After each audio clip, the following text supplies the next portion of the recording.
আসসালামু আলাইকুম রাহমাতুল্লাহ। ইরাকের একজন বিখ্যাত আলেম মালিক বিন দিনার একবার এক বিশাল মাহফিলে বক্তব্য দিতে দাঁড়ালেন। এর মধ্যে এক শ্রোতা বলে উঠলেন, আপনার বক্তব্য শুরু করার আগে আমার কিছু প্রশ্নের জবাব দিন। মালিক বিন দিনার তাকে প্রশ্ন করার অনুমতি দিলেন। অতঃপর প্রাপ্তবয়স্ক সেই শ্রোতা বললেন, আজ থেকে প্রায় 10 বছর আগে আমি আপনাকে প্রায় মাতাল অবস্থায় পড়ে থাকতে দেখেছি।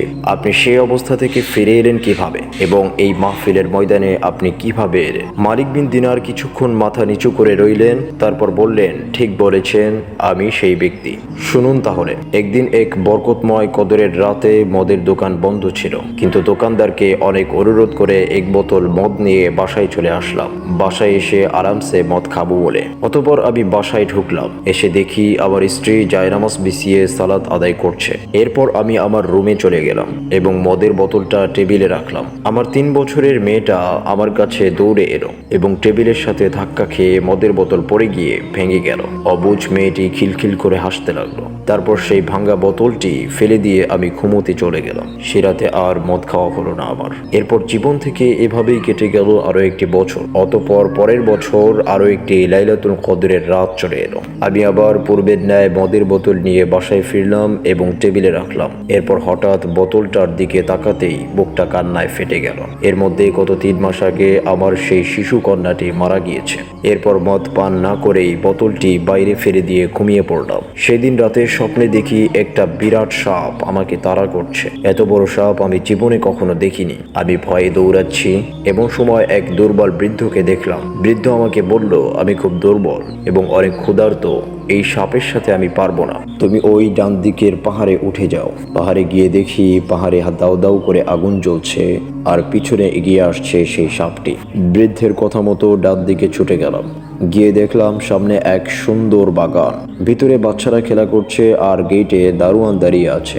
দারোয়ান বাচ্চাদেরকে বলল, দেখো এই লোকটিকে। লোকটিকে সাপটি খেয়ে ফেলবে, নয়তো আগুনে ফেলে দেবে। দারোয়ানের কথায় বাচ্চারা ছুটে এলো। তার মধ্যে আমার মেয়েটিও ছিল। মেয়েটি আমার ডান হাতে জড়িয়ে ধরে বাম হাতে থাপ্পড় দিয়ে সাপটিকে দূরে ফেলে দিল। অমনি সাপটি চলে গেল। আমি অবাক হয়ে গেলাম এবং বললাম, মা, তুমি এত ছোট আর এত বড় সাপ তোমায় ভয় পায়? তখন মেয়েটি বলল, আমি জান্নাতি মেয়ে, জাহান্নামের সাপ আমায় ভয় পায়। আব্বা, এই সাপকে তুমি চিনতে পারছো? আমি বললাম, না মা। আমার মেয়ে বলল, বাবা, এ তো তোমার নফস। নফসকে তুমি এত বেশি খাবার দিয়েছো যে সে আজ এত বড় এবং এত বেশি শক্তিশালী হয়েছে। সে তোমাকে আজ জাহান্নাম পর্যন্ত তাড়িয়ে নিয়ে এসেছে। মেয়েকে বললাম, পথে এক দুর্বল বৃদ্ধ আমাকে এখানে আসার পথ বলে দিয়েছে। সে কে? মেয়ে বলল, তুমি তাকেও চিনো না?